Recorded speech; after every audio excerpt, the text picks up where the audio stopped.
Will you talk to me, please?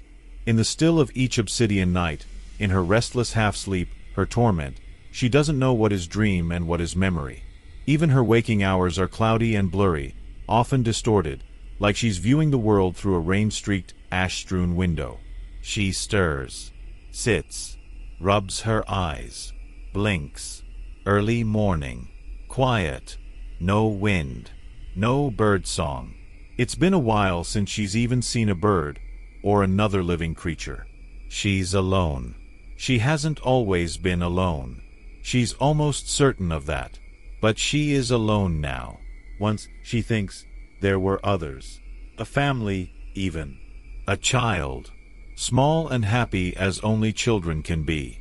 A few years, she thinks, that's all we get. A few years of unfettered freedom and happiness before life begins its inexorable toll. But the child in her splintered memories is happy, smiling, laughing, and their laughter is a summer laughter, bright and gentle and musical and soothing, nourishing, and all too brief. These dream memories are fragmentary and fleeting, like the grainy static transmissions that winked on then off again on her complate when it was out of comms range. Now she knows everything is out of comms range. The towers are toppled. The lines are cut. Invisible wavelengths and frequencies aborted. The comms, like a lot of things, are long dead. Still, every morning she pulls the comm plate out and presses her fingertip to the blank black screen. Sometimes she even speaks to it, holds it up to her face and stares at her fuzzy reflection in the dull screen. Always the same one-sided conversation, as if recited from dream memory. "There you are," she says. "Look at you. What will you do today? Will you talk to me? Please." She's no one else to speak to, after all. Hunger twists in her gut like a living thing, coursing like a river or a disease. She imagines it as both of those things, flowing, spreading, changing, mutable. A river never retreats, nor does disease. What's coursing through her body, she wonders. What's in her head? She rises slowly from her bed of thin, threadbare blankets, crawls to the tent entrance, unzips it and peers out. Even through her mask she smells ash and a peculiar tangy acidity. The world gone sour. Blinks again. Hazy. Still as death. The air cool with sorrow. The copse of birch trees are limned in silver-gray light. The ground is dew-spackled, mist-shrouded. A still and static world daubed in thick gray splotches like a Renaissance oil painting. A world that somehow, like her, beyond all expectations, still exists. She zips the tent flap closed and moves to her depleted backpack, opens it and pulls out a small dented tin. She pulls the ring tab, unsealing the sardines. Pulling her mask free, she eats the sardines, licking the oily juices greedily from her fingers. For now, she's a brief respite from her hunger pains. She dreamt, or remembered, that she forewent meat once, when beans and grains were plentiful. Dreamt she was at a large party with abundant drink and food, a large pig on a spit turning, its skin darkening and crackling, grease spilling from open seams, the char of burnt meat like a heat haze above her, its snout curling into a sardonic smile. And later, at the table, the swine's hollow and sightless eyes scrutinizing her as someone walks up, snaps off one of the pig's fire-crisped ears and eats it. Breakfast finished, she packs the blanket and small tent and folds them expertly into her backpack to join her cutlery, bowl, small pot, and fry pan. Then she heads out. To where? She doesn't know. Uncertainty is one of the only certain things left to her. Moving cautiously, she keeps to the broken tree line, straddling the pitted fields and the desiccated forest. She wears gray pants and a gray hoodie, carries a large gray backpack that grows lighter each day as her provisions diminish. She's wrapped her cutlery, pan, pot, and bowl in cloth so as to make as little noise as possible. Her boots are a scuffed charcoal. A mask of gray cloth completes the ensemble. She is a gray shape in a gray world, blending in, indistinct and ephemeral, like a ghost. Perhaps she always was. Briefly there's a sharp, bright pain in her head, like a darning needle stuck into the meat of her brain, and her vision blurs.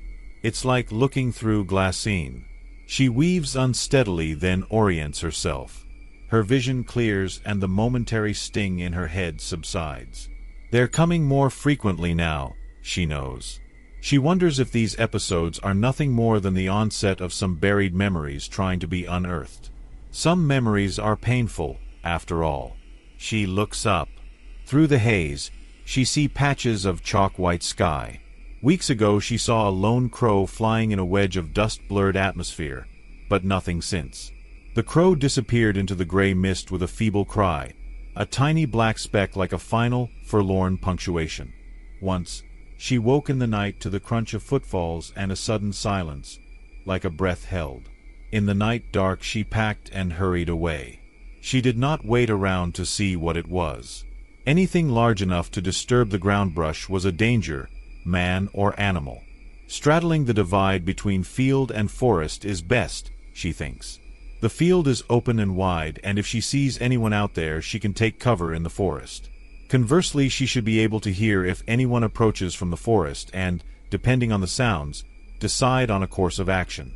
Though she's had no survivalist training, this is what she reasons. Forest and field.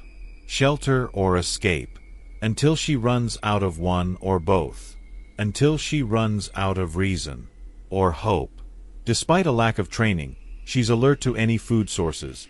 Mice or mushrooms or wildflowers. Hunger simmers always at the edges, consuming her thoughts. If she has any protein sources, she eats them at breakfast to help carry her through the day. Lately, though, she hasn't seen any mice in the fields or squirrels in the forest. No fish in the black streams. No birds in the darkening sky. Aside from some plants and a few crops, it's as if all living things are dead or dying or hiding. Like her. So, it's a shock when she finds the baby. It's around midday and her stomach is a twisting anguish of complaint, and she's scavenging the edge of the parched and browning field of heather, poking a stick into the grass, into the dry scrub, looking for any food source so that she might still save some of her final provisions, when she hears a faint rustle. Vole or mouse, she hopes, or even better, a rabbit. She eases the hunting knife from the sheath at her hip, whispers soft, and steps toward the rustling noise. Here, the tall and dying grass forms a slight depression, and she peers down to see a small brown bundle of sackcloth juddering on the hard-packed dirt among the dead leaves and wilted heather. Like an offering. A sudden gust and grassy tendrils fan across the bundle, and there is a jerky twitch, then the unmistakable cry of a baby, shrill, keening, and persistent, and her heart, already hard and fast in her chest, does double time. Her skin prickles. It's as if she can feel the blood coursing through her faster and faster. Trap, she thinks. She crouches, does a 180-degree scan, turns and scans behind her. The cries continue, a hard wailing followed by a short gasping for breath, then more shrieking. She moves away, slowly, still crouching, knife tight in her hand, heart hammering, and inches toward the trees. In the forest, she finds a suitable spot behind a stand of pines and sits low. Breathes. Breathes. Calming. Calming. Heart rate slowing, slowing, like an engine idling but ready to go. She waits. In the still of the forest, beneath the proud pines, among the stately birch, she waits. She's unclear what she expects to happen. She should just keep going, through the dim forest like a passing wraith, quiet and unseen. Surely, she thinks, someone will come for the child. It isn't her problem. The child cries, insistent, and in the cries she hears the child's fear, aware somehow of its abandonment, its precarious situation. Alone and defenseless, all it can do is cry for help. She tries not to think about as she wipes a stray tear from her cheek. Her stomach clenches in agony. She pulls a canteen from the backpack, unscrews it, takes 2 long gulps of the stale, tepid water, sharp and alkaline. She finds a crusty heel of stale bread at the bottom of the pack, and chews at the hard exterior. She'd found it the day before at the edge of a road. A gift. She eats half the bread and then puts it away.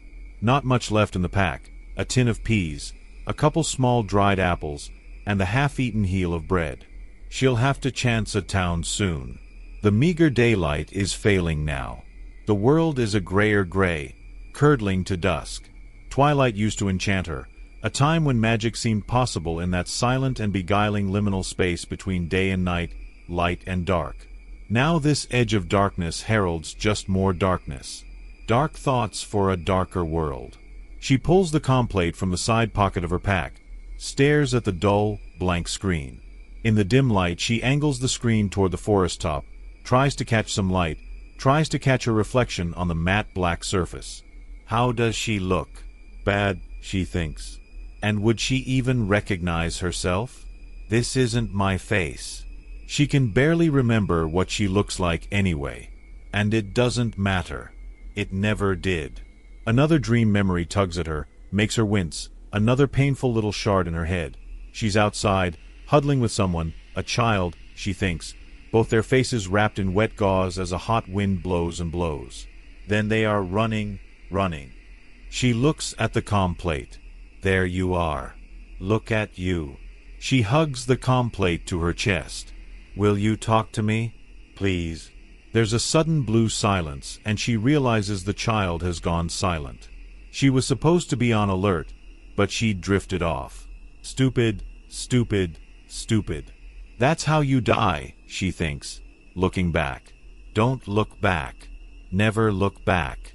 None of that matters. Move forward. Keep moving. Steadying her breathing, she stands. The night is coming, suffocating the last vestiges of pearly twilight.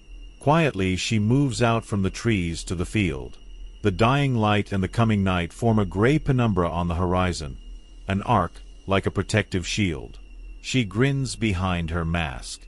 There's nothing to protect us, she thinks. Nothing.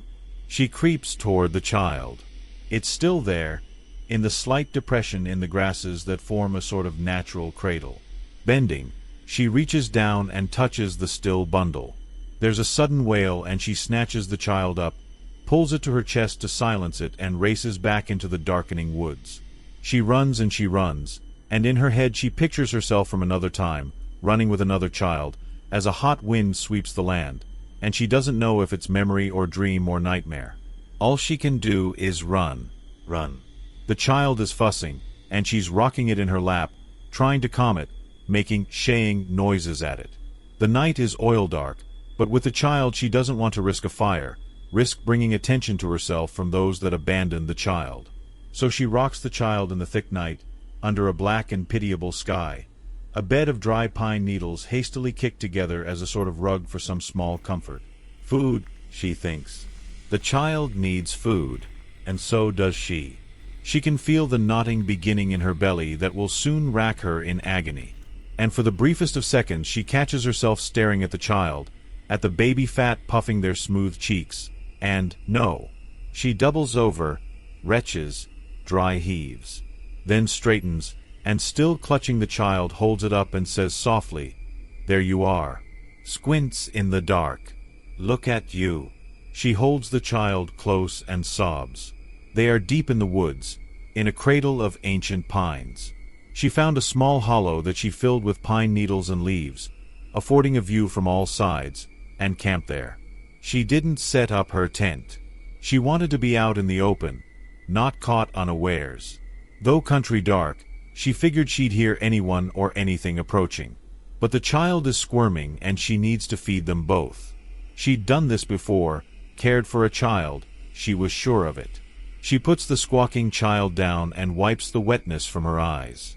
"Shush. Shush now," she says. She tries a smile but doesn't know if the child sees, and then remembers she still has her mask on, anyway. She pulls her hoodie up and off, lifts her shirt, and brings the child up to her breast. The child's mouth latches onto her and it suckles. It releases and cries, but she pulls the complaining child back to her and it quiets and continues to try to nurse. There's no milk to draw from her breast, but it's a familiar feeling to her, and to the child as well, suckling softly and looking up at her calmly now with bright eyes. There is a dampness to the child's rags. It's soiled them, of course. She'll have to deal with that, she knows, but for now, in the dark, in this quiet moment, the child is seemingly content. Light begins to filter into the forest. Above the tree line, she sees a plum dawn spread across the sky, a bruise. She can't remember the last time she's seen the sun. It could have been months or days. Life has been a grim parade of gray days. She looks down at the child, now sleeping. There you are, she thinks. Look at you. Carefully, she places the child down on a nest of leaves. Like every morning, she pulls the comm plate from her pack and presses a finger to the dead plate. She barely glances at the screen and is placing the comm plate back when it suddenly hums, startling her into dropping it. She snatches it from the ground and looks at it, expectant. Blank. She shakes it. Nothing. She presses her finger to the plate again. Still nothing. She continues to shake it and press the screen over and over, but it remains black and dead. Defeated, she places it back in the pack and weeps quietly to herself. Did she break it? Was it coming to life, and dropping it somehow broke it? She knows things can break when you drop them, gadgets and tools. People, too. She glances at the child. People can break. If the comm plate was coming back on, what does that mean? Are the comms back? If so, that's good, right? Surely that is a good sign. If the comms are back, there must be people. Good people. Only good people would want to set the world right. The child is sleeping soundly, wrapped in brown rags. She should try and rest as well, but she's a tight jumble of nerves. And hunger. Always hunger. A constant, often painful need. A gnawing. And she's the child to feed, too. And wash. And keep from harm. She recalls these things, half forgotten, or buried somewhere deep. It's what we do, she thinks. Women. Mostly women. Mothers. Provide. Heal.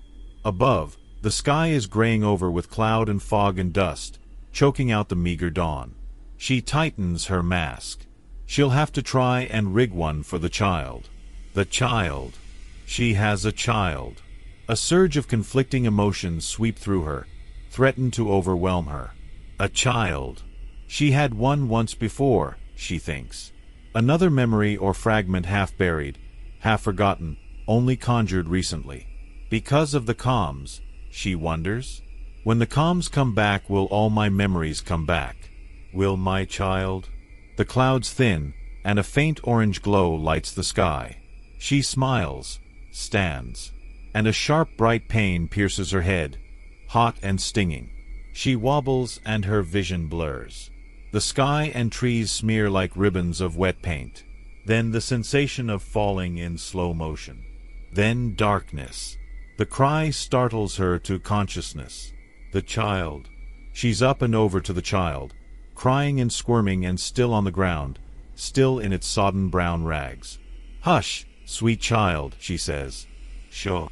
By the quality of the dim light and the faint shadows cast from the tall trees, she guesses it's mid-afternoon. The child has been alone for several hours. The realization shakes her, and something brittle inside her tugs loose as a dull ache pulses through her. She's tired. So very tired. Look at you, she says, bending and kissing the child's forehead. She retrieves her pack, pulls out the thin blankets, and her canteen. Using her knife, she cuts a blanket up into manageable square-like pieces. She unwraps the dirty brown rags from the child and sets them aside. A girl, she sees. The child is a girl. Her breath hitches, and inside herself she feels more pieces sliding free, falling. The child is wet, but there's no excrement, and she wonders when the child last ate, last drank, had any nourishment. Child. She can't just keep thinking of her as the child. She'll name her. And once you name something, she knows you own it. Eve. She'll call her Eve. It was near evening when she found her, and she liked the name, liked the way it felt on her tongue, all short and elegant and full of promise. She unscrews the canteen and pours water on one of the smaller squares and scrubs and swabs at Eve's exposed skin. She works quickly, drying her with a clean piece of the fabric. Finished, she ties one of the rough-cut blanket squares into a passable diaper, and uses a whole blanket to fashion a makeshift combination covering and carry-all, Eve nestled tightly inside. She can pull the fabric close to Eve's face, providing a makeshift mask without obstructing her breathing. Inside her pack she finds a can of peas, the last of the tinned goods. She opens the top partway, pours some peas into a bowl and mushes them thoroughly with the flat of her spoon. Lifting the carry-all, she pulls Eve close, pokes a finger into Eve's mouth, runs the tip along her gums. One tiny tooth, and another about to come free. She spoons some peas into Eve's mouth and grins as Eve accepts the food, eats it, her tiny body shaking, arms spasming, then opens her small mouth wide again, expectant, hopeful. Eve finishes the peas. She debates preparing more, but Eve seems satisfied. Her own hunger courses through her. She tips a few peas into her mouth and chases it with a swallow from her canteen. She folds the slightly open tin closed as best she can, saving the rest of the peas, places them in the pack and pulls free the complate. "Will you talk to me?" With the same finger that she poked into Eve's mouth, she presses the screen of the complate, holds it there. There's a small buzz, and the complate vibrates. Hums quietly. The screen brightens from black to gray to white. Her heart thuds. Icons populate the screen. She reaches out, tentative, touches one, the smiling face. A voice, static-filled, garbled. "There you are, talk, today's news." August 28, 2038, then muddled, the voice weakening. "Press to check your vitals." Distortion now as the screen flicker. "Have assumed control." Checkpoints. Medications. The screen flashes, and the voice winks in and out. "Vaccinated against." The complate shuts down, the display black and dead. She presses the screen over and over, but it's now lifeless. Eve is silent. Too silent. She scoops her up, pulls the fabric from her face, and Eve cries out, annoyed, and she's overjoyed at the angry wail from Eve, and she feels another tugging inside herself, a different wrenching from another part of her, a deep, plaintive and powerful joy, and she wonders how much of herself is left. The world just tugs and pulls, and she's given so much and she's so very tired. A stinging pain in her head, and she winces. If she succumbs, what becomes of Eve? She has a momentary image of another child, in another time and place, and then the image is lost to her like so many things. She packs away her things, cradles Eve, stands. With the pack on her back and Eve in front, it's a burdensome load. But she'll manage. She'll have to. Women are used to burdens. Another gray and still day. Afternoon already. She'd lost so many hours to her headache. She starts out, threading her way through the tall trees, and steps out of the forest into a dry and dying field. Rain, she thinks. When did it last rain? She'll need water. And something else for Eve. She glances down at Eve. Come. There you are. Smiles. Look at you. She walks west, the world silent and still, following the dim light. That sour tang hanging in the air, curdling everything. Briefly there is another bright jab of hot pain in her head, and her vision smears and darkens, but it soon dissipates. She's crying now, clutching Eve close. I'm sorry, sweet child. Kisses Eve's forehead. I just need some time. That's all I need. All I want. Walks in the ghost world, carrying her load, through field after field. Stops to tighten her mask and adjust Eve's coverings. Stops to feed herself and Eve the last of the peas, the last of her water. Walks, walks, west, following the failing light. Eve cries. She stops, sets down her load, lifts her shirt to let Eve nurse from her dry breasts. Eve settles, and she lets her nurse until she falls asleep. She imagines breast milk seeping from her nipples. Thinks and dreams and imagines a healthy Eve, a different world. For a while she just sits, holding Eve close. Sits and rocks and coos and cries. Standing, with Eve asleep in front and pack secure behind, she moves west again in the twilight haze. The wind rises, moving and singing like a living thing, blows across them, and she can feel the air chilling. The field opens to a small valley, and below her she can see a glint of dark water, can hear it rippling. She eases down the slope to the bank of the stream. The water is dark. She places Eve down gently, bends over the water and sniffs. It smells good. She dips the canteen into the water, lifts it out, takes a tentative sip.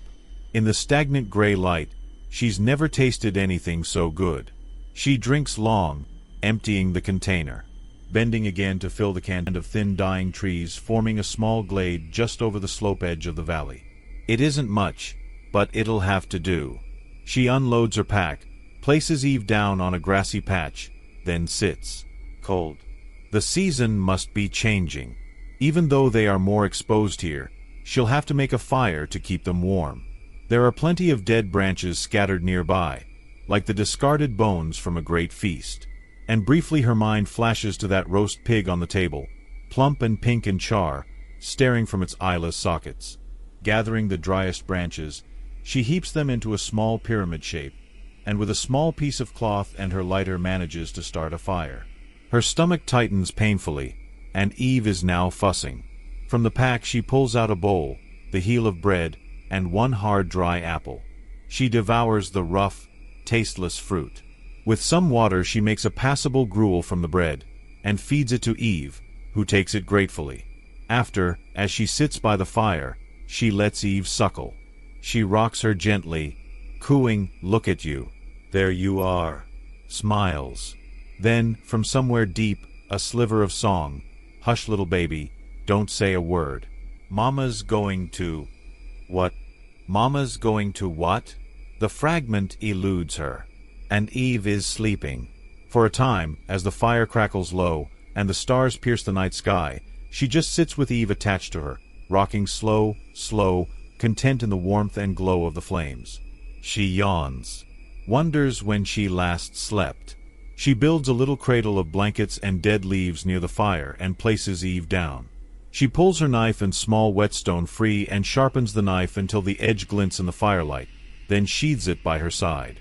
From her pack she retrieves the complate, squints at the black screen. Thinks, are you dead or just dreaming? Maybe she's dead but dreaming still. Her finger touches the screen and it brightens and sparks to life just as her head explodes in a fountain of pain and everything goes dark. And something pulls her from the dark, something urgent and primal, and her eyes snap open to see a figure bending toward Eve, reaching. Suddenly the knife is in her hand and she's up and diving and slashing and rolling and stabbing. The figure lurches away and collapses a few feet from Eve, clutching at her. Her heart thudding wildly, she moves to Eve.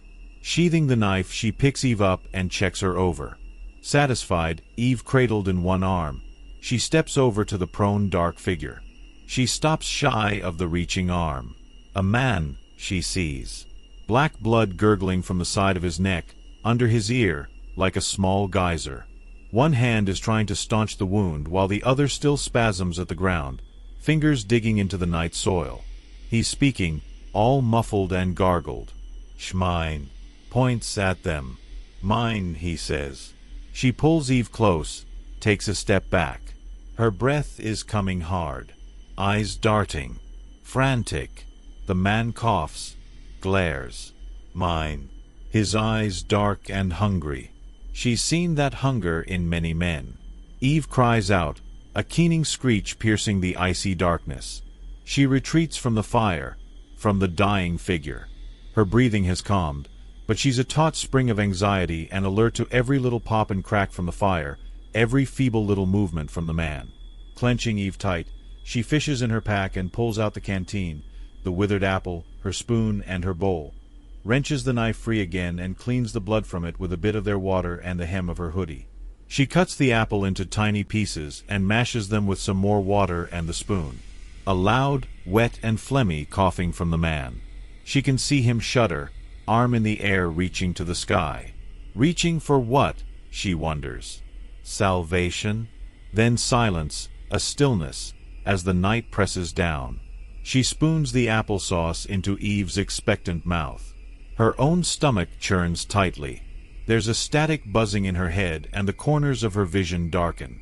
Eve finishes the applesauce, squirms in her arms, uptight, her little face flushed even in the dark.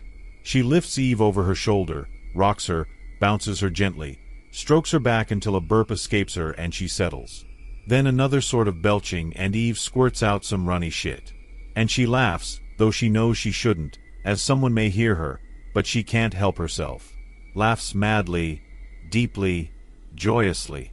She moves Eve to the ground, stares down at her, smiling. There you are. Look at you. From the pack she tugs out the last blanket, cuts half of it away, picks up the half-empty canteen, pulls her mask down and takes a small sip of water. With the rest of the water she cleans off Eve and fashions her a new diaper, then cleans herself. Eve is attentive, so she nurses her, lets her drift off to sleep. Do babies dream? What do they dream? After some time she places Eve down, swaddled in cloth so that only her eyes are visible. Eyes closed to the terrible night. Sitting on the cold bare ground, she peers into the fire, then up into the shadow-black sky, scrutinizing the silent stars, searching for answers to questions best left unasked, as if the sky or stars or fire could answer. As if they would.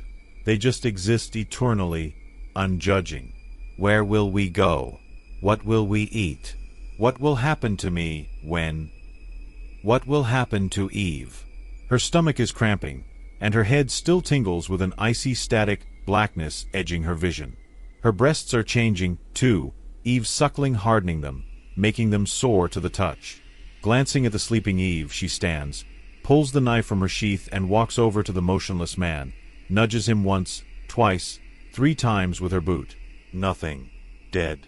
Looks at his inscrutable face. Does he dream still?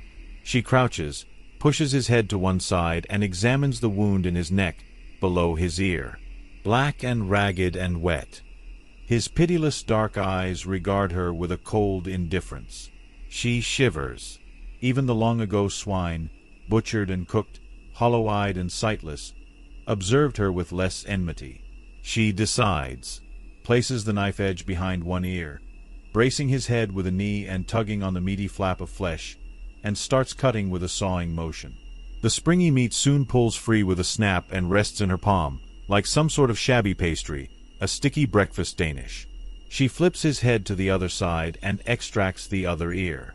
The fire is dying.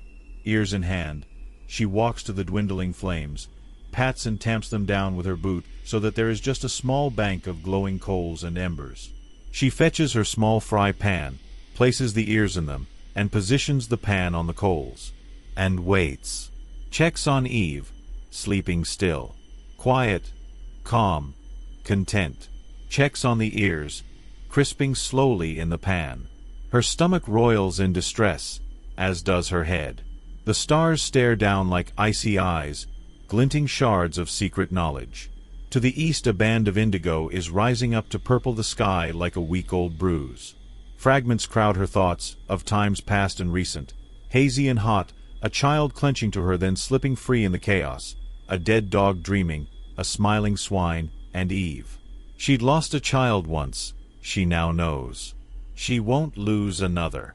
She looks at her hands, turns them front to back, seeing the wear, the small scars and nicks, the chipped and worn fingernails. She clenches them, and sees their strength, too. A lifetime of use. And sometimes that lifetime isn't long. She brings her hands to her face and sobs into them, deep and racking, and freeing. She will lay her anguish bare. A sudden shock of pain in her head makes her flinch. She blinks, stares at the fire.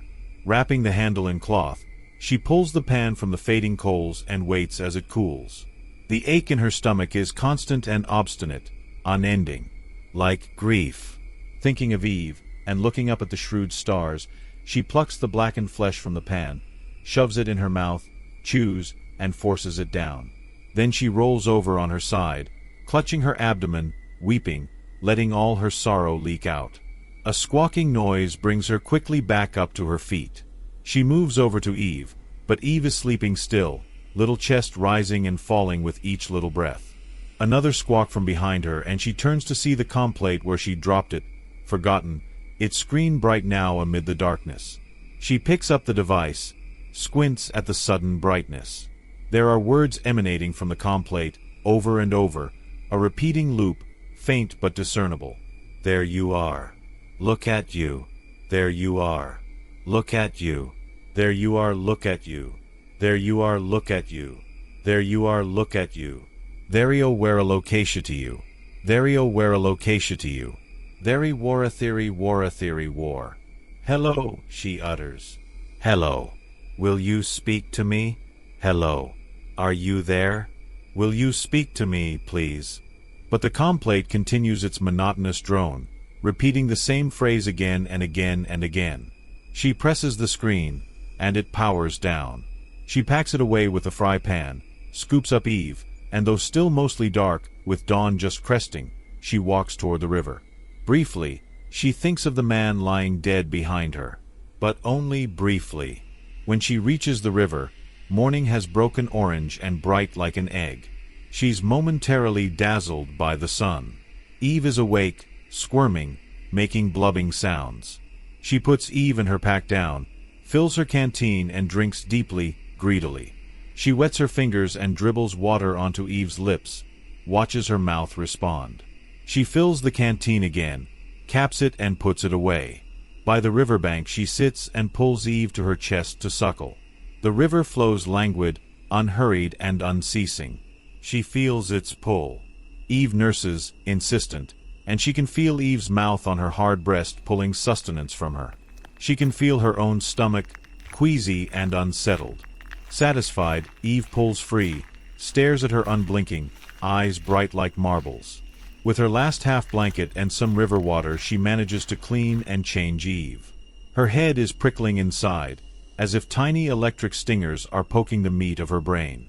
She looks around at the glinting river, the blooming sun, the distant forsaken fields and trees. The air smells of grass and earth. Then, as if in a dream, a bird soars silently past above her and disappears into the horizon. She takes the complate from her pack, presses the screen. It illuminates immediately. There you are. Look at you. She laughs. A pain behind her eyes and everything darkens. She presses the medical symbol on the screen. What assistance may we offer you today, Hamida? Hamida, is that her name? She'd never considered her name, herself. Perhaps this isn't even her complate. No matter, she liked it. Hamida. Liked the sound of it. It felt good. She smiles. Hamida, she says. What assistance may we offer you today, Hamida? Food, she says. We need food. And everything, she thinks, peering at Eve. Medicine, too. There is a temporary reintegration center 3.4 kilometers south from your present location. Follow the map on your screen. Reintegration. Into what, she thinks. What's left of. The river runs south, and the map now on her screen shows the way. They can follow the river. She drinks from the canteen again, refills it, and packs it away. Affixes her ragged mask to her face. Gathering Eve and her pack, she heads south, along the riverbank. She enjoys the sound of the water, almost musical, drowning out the buzz in her head. She likes the scent of dirt and earth on the air. There's a sudden sharp recollection of a rainy day and the smell of worms in the air. And she wonders if it's her own memory as a child, or that other child. Wonders if her memories will return. The air has that earthy quality to it now, but it's sunny and bright, not a rain cloud in sight. She misses the rain, misses a lot of things. That other child. Powerless to stop it, a surge of melancholy overtakes her, forcing her to stop and catch her breath. She turns around, looking back to the north. She pulls Eve up, kisses her forehead, says, I love you, no matter what. I love you, then turns and walks south again. Time has no reference point to her anymore, but she figures it's been about an hour of walking when they crest a small rise and see the large domed shelter in the distance. Here, the river angles away slightly to the east. There's a vast open meadow of tall grass in front of them. They'll have to cross it to get close to the shelter. She consults the complate. That has to be the reintegration center. Briefly, she sits. The sky is beginning to cloud over. The river continues to sing to her. Eve smiles. She bounces Eve up and down on her lap. Hush, little baby. Don't say a word. Mama's going to. Mama's going to. She looks to the south, to the dome. Mama's going to. Standing, she pulls on her pack, cradles Eve, and begins to cross the meadow. The long grass is dry but still alive. Bent but not broken. As they near the dome, she sees activity. People moving around the perimeter. She crouches low in the grass. Men, women, children, lined up at tables. Some of the children are playing, chasing each other. Here's them, too. Laughing. Don't look back, she thinks. And she doesn't as she stands and walks the last few hundred feet. And there is a woman at the very first table with a smile and a kindly face who looks up at her and says, "There you are." Yes. She's trembling. "I'm Aiko," the woman says. "Can I ask your name?" She blinks, remembering. Hamida. Savors it. "I'm Hamida." "Welcome, Hamida." Kindness in the woman's voice. "What's your baby's name?" She looks at Eve. "My baby." Looks at the woman, Aiko, smiling expectantly. "Eve," she says. "Pretty. And a daughter. It must be nice to have a daughter." "It is," she says, voice croaking. "It's the most wonderful thing in this world." "You're safe now," Aiko says. "You and your daughter." Her head pulses with pain. Her heart fills. "Thank you," she says, because she can think of nothing else to say. And then it's raining, softly. A gentle summer shower pattering all around them. Finally, Aiko says, "And you can remove your mask." "It's okay. Really." Hand shaking, faltering, she peels the mask away. She lifts her face to the sky, lets the rain wash down her dirty cheeks, dribble off her chin. Lifts Eve up. Eve squeals in delight or distress. She hugs her tight. Aiko says, "Can I see your plate? I'll return it right away. Promise." She passes the device over. Aiko presses the screen, studies the result, hands the plate back. "You better get inside. Follow the orange line." Smiles. "It was lovely seeing you. Good luck." She smiles, and again can think of nothing else to say but thank you. Inside is a hub of activity. Eve is quiet, alert. Rain drums a melody on the dome, melodious and haunting. And she's so tired, fatigue shackling her. The pain in her head is unceasing, vibrating through her like an electrical current. Her vision is dimming, dark edges closing in. She follows the orange line to a medical tent, and is greeted and welcomed and placed on a cot, where she collapses. Someone reaches for Eve, but she finds some small reserve of strength and holds her tight. She thinks she hears a voice, far off. "All right," says the voice. "We won't harm your baby. We'll take care of her." Her voice is thick and choked. Promise." "Yes." And she believes it. Can feel it. "Hungry," she says. "Feed your baby. We'll check back shortly." She pulls Eve to her, and Eve feeds, her tiny body a comforting weight. She closes her eyes. The darkness now is a comfort. And soon she must be sleeping, then dreaming, because the pain is receding, her fatigue lifting, her hunger diminishing. In the dark in her head she pictures another child from some other time. "I'm sorry," she whispers. "I love you." And now she feels only the small presence of Eve, resting and sleeping too. Does she dream? She gently squeezes Eve, strokes her back. "There you are," she thinks. "Look at you." Above her she can hear the rain, a steady rhythm like the beat of a heart. And then the cadence slows, and stops. She's finally at rest.